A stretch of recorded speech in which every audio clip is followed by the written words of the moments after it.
Hello, and welcome to Color Commentary. I'm TJ, your average fan, and I'll be talking to you today about a new movie called Invitation. And currently, you can find it on Netflix. It was in theaters several months ago, but now it's on Netflix. It's available to be watched. So we're going to get right into it, shall we? Spoilers! Okay. So, Invitation. First off, I want to say that it was a pretty good movie.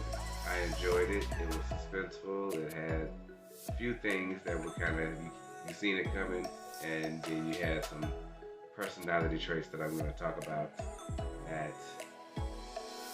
didn't seem to fit, just came out of nowhere. So, if I had to give it a rating, I give it like a 7. 7. That's what I give. Now, we're going to get into spoilers. Okay. First off, let me say, this movie was crazy to be about vampires. I mean, I enjoyed every bit of that. It was so much fun. It is hard nowadays to make a vampire movie and it be different and unique and it not seem like every other one. But this one, yeah, this one was interesting. So we got this young lady. You know how I am, y'all. I don't know names. We got this young lady. She has recently lost her mother to cancer. She lost her father when she was even younger. So now she's just all alone. She don't have no other family. And she's kind of missing her mom, you know, and things like that. She wants to be an artist, but she's currently working as a like a fine dining wait staffer, you know, doing different events. And she does sculpting, so she's into that. So at one of these events, they're giving out these ancestry type tests where you can trace your genealogy and see, you know, if you can find any other family or whatever. And her feeling the way she was, she decided to go ahead and do the test. So it said check a box if you want anybody that's in your family to contact you. So clearly she did, because this dude popped up in her email and was like, hey cuz, how you doing? We cousins, let's meet up. Her friend was kind of skeptical about it at first, her best friend. Pardon me. But she, you know, she had her back through everything. So it was like, okay, we gonna see where this goes. Go ahead and meet the dude, you know what I'm saying? See if he ain't crazy or whatever. And he seemed pretty normal, British guy, you know, and he was telling her all about his family and how they're connected through a great great grandfather and all of that kind of stuff that they had slept with. They did. The maid did something with the family member, and then they had the baby, and then they got fired for raising the baby out in the town, and then therefore that's how she exists, because they went on to have their own family. So there's a wedding apparently going on in the family, and he invites her back to England to attend this wedding, and she says, okay. I still would have said no. I'm like, nope, I don't want to go. Thanks, better send me pictures. I'll Skype y'all, Zoom, we can Zoom it. He said, I'm not going. You know, I just met you guys. I just met you, actually, and then you'd have told the rest of the entire family about me, like, maybe I wasn't ready for that. But, yeah, so she says, okay, after a bit of resistance, a bit. And then she go ahead and she goes. They pull up in the Rolls Royce to this beautiful white mansion. It was gorgeous, I gotta say. The house was nice. Owned by, now I can remember his name. Well, oh, and her name is Evie. Evie rolls up in a Rolls Royce, thanks to the cousin dude, and the house belongs to Walt. So, we got a racist butler that's running things, and they got a truckload of maids that they just trucked in for this wedding that's supposed to be taking place.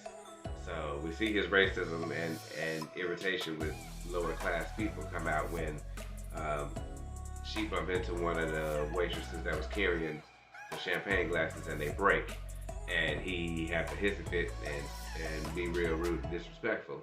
Yeah, so they didn't like each other to start right there.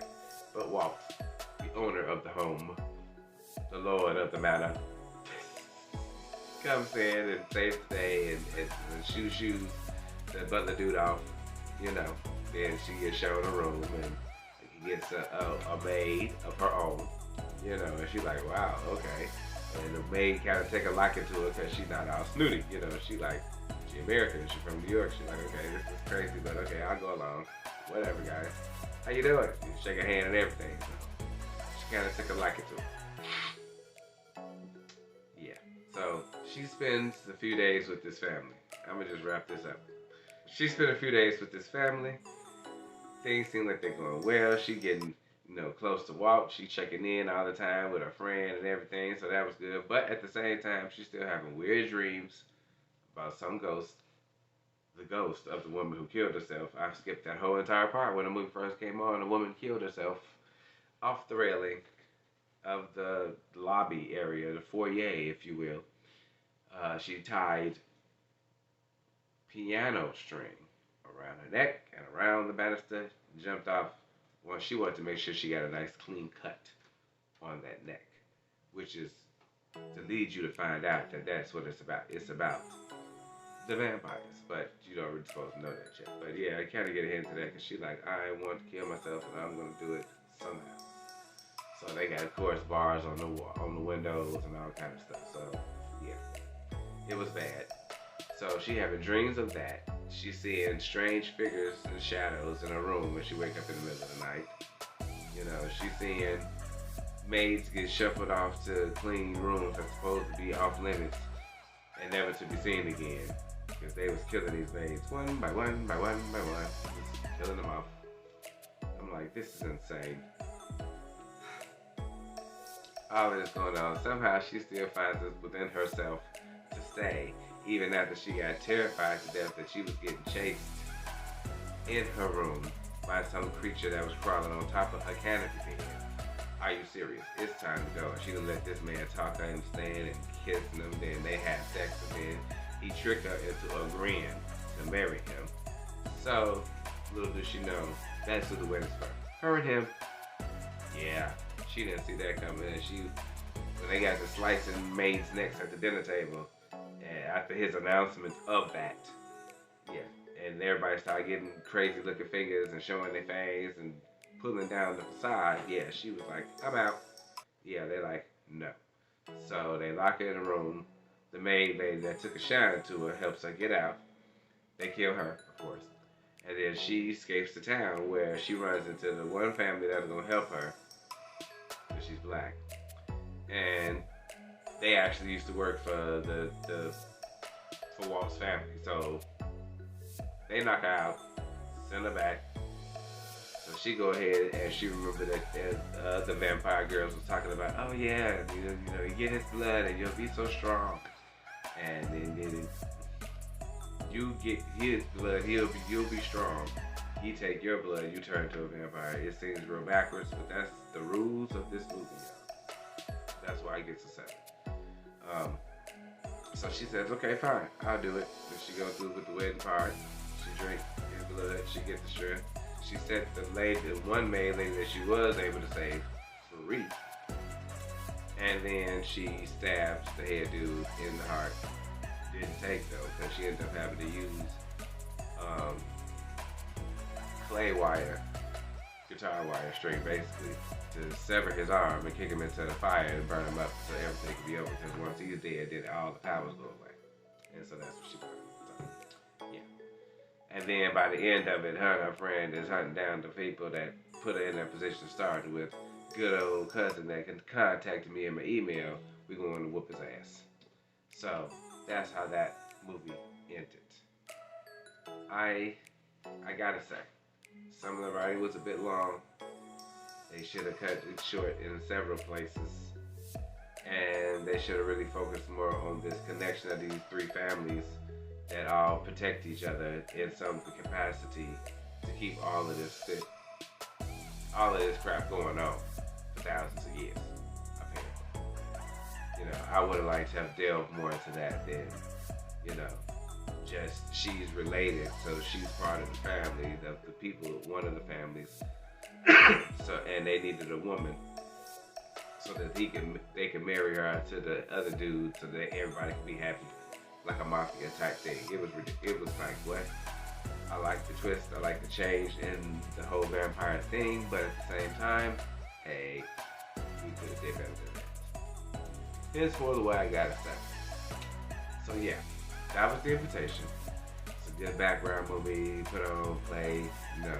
It's got very interesting moments that will catch your attention, but it also has parts that you'll just start to fall off a little bit. You'll be like, okay, let me come back, let me get myself together, take a break.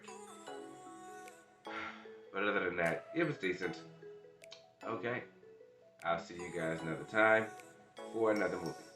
I'll also be starting to do reviews and rewatches of older movies. You know, give y'all my thoughts on some of these things and see what y'all think, if y'all agree or not, you know. So please be sure to comment. I'm always willing to talk about it. I'll see you guys next time. In the meantime, have a great day.